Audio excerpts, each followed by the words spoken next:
श्री डोंगरे जी महाराज तत्वार्थ रामायण में लिखते हैं, काल और काम जीवन के पीछे पड़े हैं।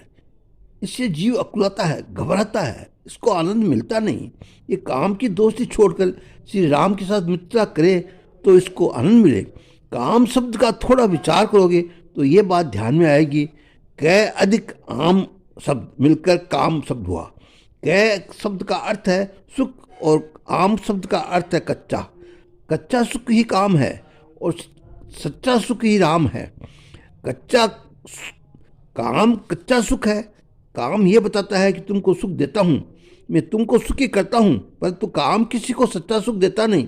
काम थोड़ा सुख देता ही है, ज़्यादा दुख ही देता है, रुलाता है। जो काम के अधीन है उसको काल के अधीन रहना पड़ता है।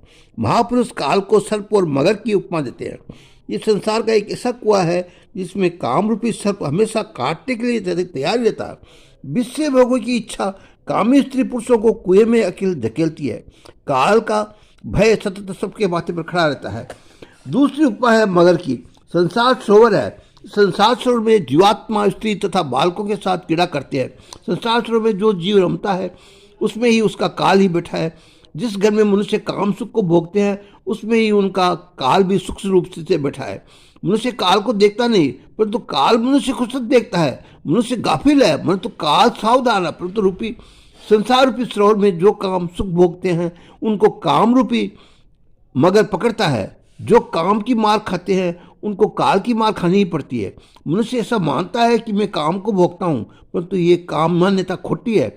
मनुष्य काम को भोगता नहीं, परंतु काम मनुष्य को भोगकर उसको छीण जीर्ण करता है। भोगा न भुगता। काम ऐसा दुष्ट है कि हृदय के आमने आने के पीछे निकलता नहीं। काम एक बार अंदर प्रवेश कर जाए तो पीछे मानव का कोई उपाय चलता नहीं। काम दूर से देखता है कि जीव के हृदय में क्या है। उसके हृदय में राम हो तो काम आता नहीं, आ सकता भी नहीं। राम न हो तो काम आता है। साधारण ऐसा नियम है कि जहाँ काम की गति है वहाँ काल की भी गति है। जहाँ काम जा सकता है वहीं काल भी जा सकता है। काम भयंकर है, प्रबल है। काम का नाश काम से ही करना पड़ता है। जो परमात्मा को काम अर्पण करता है वही काम का नाश कर सकता है। काम एक कांटा है। जंगल में चलते हुए पैर में कांटा लग जाए तब सुई कहाँ मिलेगी? कोई दूसरा कांटा हाथ में लेकर के उससे पैर का कांटा निकालना पड़ता है। पीछे दोनों फेंक देते हैं। कांटे को कांटे से निकाला, लोहे की खंड को लोहे के खंड से ठोकना पड़ता है। उसी रीति से काम को काम से मारना पड़ता है। लौकिक काम का नाश अलौकिक काम से करना है। जो भगत भाव हो, जिसे प्रभु मिलन की तीव्र आतुरता हो लागे, उसका काम नाश को प्राप्त होता है। जो परमात्मा के अधीन रहता है वह काल के अधीन होता नहीं। परमात्मा काल के जो भी काल है। तुमको आनंद चाहिए तो तुम श्री राम के खास साथ मित्रता करो, राम जी के साथ प्रेम करो। काम तुम्हारा मित्र नहीं, शत्रु है। काम अनेक जन्मों से जीव को रुलाता ही आया है। काम शत्रु होने पर भी मित्र जैसा लगता है। काम दुख ही बहुत देता है। अनादिकाल से ही जीव काम के अधीन होकर संसार में टकरा जाता है और काल की मार खाता है। जो काम की मार खाता है उसको काल भी मारता नहीं। काम की मार उस पर पड़ती है जो राम जी से विमुख है। राम के सम्मुख रहे तो ये काम की मार खावे नहीं। दीपक के सम्मुख रहोगे तो छाया पीछे रहती है, परंतु दीपक के सम्मुख होगे तो छाया आगे आ जाती है। सूर्य के सम्मुख हो तो छाया आगे आती नहीं, परंतु जो जीव सूर्य से विमुख हो जाता है छाया उसके आगे आ जाती है। तुम ये जब प्रभु से विमुख हो तो काम तुम्हारे आगे आकर खड़ा रहता है। इस संसार काममय है। इस संसार का मूल काम है। यह जहाँ देखो वहाँ अधिक में भाग में काम का ही राज्य है, परंतु जब बहिर्मुख होता है तब उसे काम दिखाई देता नहीं और काम का विष इसे जलाता है। संसार का विष जब जलाए, वासना काम का विष जब जलाए, उस समय परमात्मा की कथामृत नामामृत का पान करना। तुम सर्वकाल में परमात्मा के सम्मुख रहने का अभ्यास करो। सर्वकाल में शक्ति करने की आदत डालो। जहाँ सतत भक्ति होती है वहाँ राम जी प्रकट होते हैं। राम जी प्रकट होते हैं। राम जी का जन्म नहीं होता, अतः अविनाशी का जन्म, और कैसे जन्म जिसका होता है उसका विनाशी भी होता है। राम जी ऐसे हैं। रामायण में स्पष्ट वर्णन आता है कि राम जी का जन्म हुआ नहीं, प्रकट्य हुआ है। राम जी द्वारा कौशल्या माँ के पेट से बाहर आए नहीं। श्री कृष्ण क्या देवकी के पेट से बाहर आए? श्री कृष्ण बाहर भी प्रकट हुए। श्री राम बाहर से प्रकट हुए और श्री पीछे बाल स्वरूप धारण किया है। भगवान अवतार धारण करते हैं, प्रकट होते हैं। तुम्हारा शरीर माता पिता के शरीर से उत्पन्न होता है, उस रीति से भगवान का शरीर माता पिता के शरीर से होता नहीं।